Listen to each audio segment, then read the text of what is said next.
There are moments in history when silence becomes rebellion, when obedience itself becomes a weapon used by the corrupt.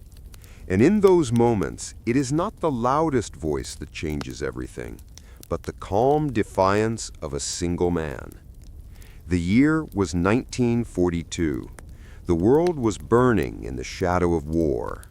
On the eastern frontier, inside a remote military outpost known as Camp Durness, soldiers rose each morning to the sound of boots against gravel and commands that tolerated no hesitation. Among them stood Private Samuel Kerr, quiet, precise, and unremarkable to the casual eye.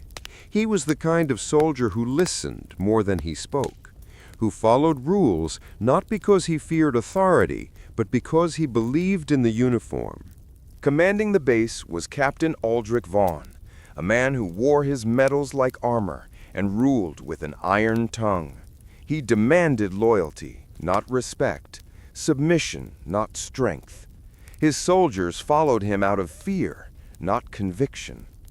Vaughn's corruption was whispered about, but never challenged. He siphoned supplies meant for the men, traded ammunition for personal luxuries, and rewrote reports to protect his growing empire of deception. Those who questioned him disappeared into reassignment papers or silence. One morning, during inspection, Vaughn arrived unannounced with a convoy of senior officers. His boots struck the parade ground like a drumbeat of power. He stopped before Kerr's unit and began the ritual humiliation he called discipline. When he reached Samuel, his eyes narrowed. The captain noticed a missing serial stamp on one of Kerr's rifle components, a minor error from the supply depot, not the soldier himself. Vaughn's voice cracked through the ranks. "Private Kerr, you will rewrite today's log. You'll mark this rifle as fully cleared. No inspection failure under my command. Understood?" Samuel looked up, calm, expressionless. "Sir, that would be falsifying the record." The captain's jaw tightened. "You will obey without question." The men around them froze. The phrase, "obey without question," had become Vaughn's creed, the iron rule of his command. But this time, it hung in the air like a dare. Samuel's pulse slowed. In that moment, the parade ground ceased to exist. There was only truth and authority staring each other down. He could obey and live quietly, or he could disobey and lose everything. The storm that followed began with a single, steady breath. Vaughn stepped closer, his breath sharp with fury. "Write it down, Kerr, now!" The recruit held the pen, motionless. Then, with deliberate calm, he dropped it into the dirt. The tiny sound, a pen striking the earth, was deafening. The captain blinked, stunned, as Samuel reached forward, took the falsified report from Vaughn's clipboard, and tore it cleanly in half. The sound of paper ripping cracked across the yard like a rifle shot. No one moved. The entire line of soldiers stood frozen, caught between fear and awe. Vaughn's hand twitched toward his holster. His lips trembled with rage. "You dare—" Samuel's voice interrupted, low but steady. "Sir, my duty is to the truth, not to your comfort." The wind carried his words like a blade through silence. The captain's authority, built on years of intimidation, fractured in an instant. When Vaughn's hand finally fell to his side, trembling, every man on that ground knew something irreversible had just happened. A single act of defiance had torn the illusion of command to pieces. And for the first time in Camp Durness, silence didn't belong to fear. It belonged to respect. Within hours, the event was the only thing anyone could whisper about. Officers ordered silence, but rumors don't salute. They spread like wildfire. Samuel Kerr was placed under arrest and confined to the barracks. Vaughn, furious and humiliated, demanded immediate disciplinary action. He wanted the recruit discharged and publicly shamed as an example. But fate had other plans.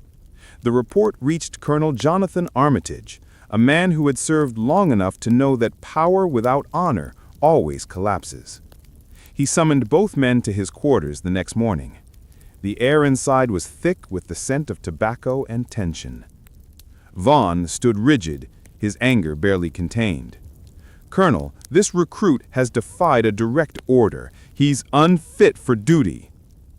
Armitage looked at Samuel. "Private Kerr, did you refuse?" "Yes, sir." "And why?" "Because the order was wrong, sir, and I believe the Army deserves honesty more than obedience." The colonel leaned back in silence, studying him. The young man's uniform was wrinkled from confinement, his eyes clear, neither proud nor afraid. Then Armitage turned to Vaughn. "Captain Vaughn, what was the nature of this order?" He hesitated. "A routine correction in the log, sir. Nothing more." But the colonel's expression shifted.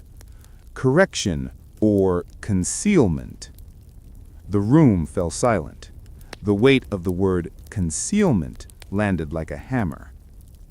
Armitage pulled out the torn report from his desk, retrieved secretly by another officer. The evidence was undeniable. When he finally spoke, his voice was like steel, wrapped in calm. "Captain Vaughn, integrity isn't optional in uniform. You sought blind obedience to protect your lies." Vaughn's face went pale. The colonel continued, "Private Kerr acted against your command, and in doing so, upheld the very code you swore to enforce." The verdict came swiftly.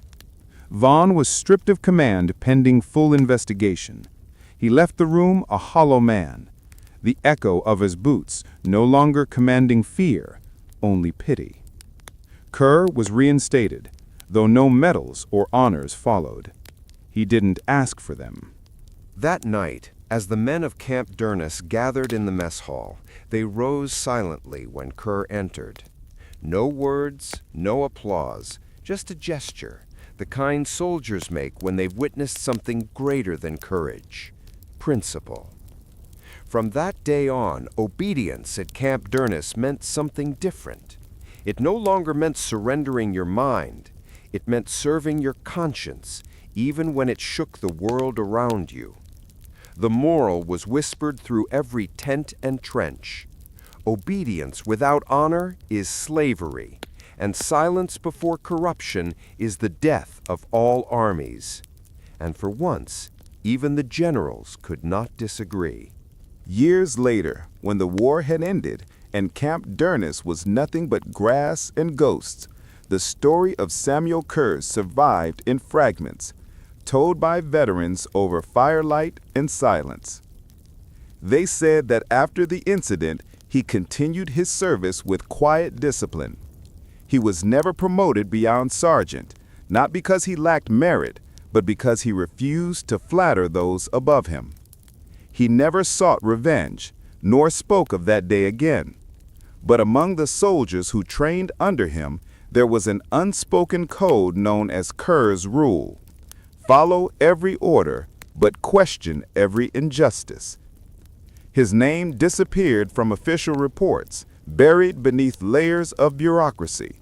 But legends don't live in documents, they live in memory. Decades later, one of his former cadets, now a general, was asked during a military ethics lecture, "Sir, who taught you the meaning of honor?" The general smiled faintly and said, "A man who disobeyed a captain to obey his conscience." Somewhere in a quiet village, far from the noise of armies and medals, Samuel Kerr spent his final years repairing clocks. He once told a visiting neighbor, "Command is measured not by how many obey you, but by how many believe in what you stand for." And when the neighbor asked if he ever regretted what happened that day, Kerr's reply was simple, almost gentle. No man ever loses by standing for truth. He only loses when he forgets why he stood. His words became the unofficial creed of generations who came after him, whispered in training camps, etched into letters home, remembered by those who once feared authority but learned to fear dishonor more. The day Samuel Kerr dropped his pen, he didn't just defy a captain, he rewrote what it meant to be a soldier. Don't forget to like, comment, and subscribe for more powerful stories from states of history.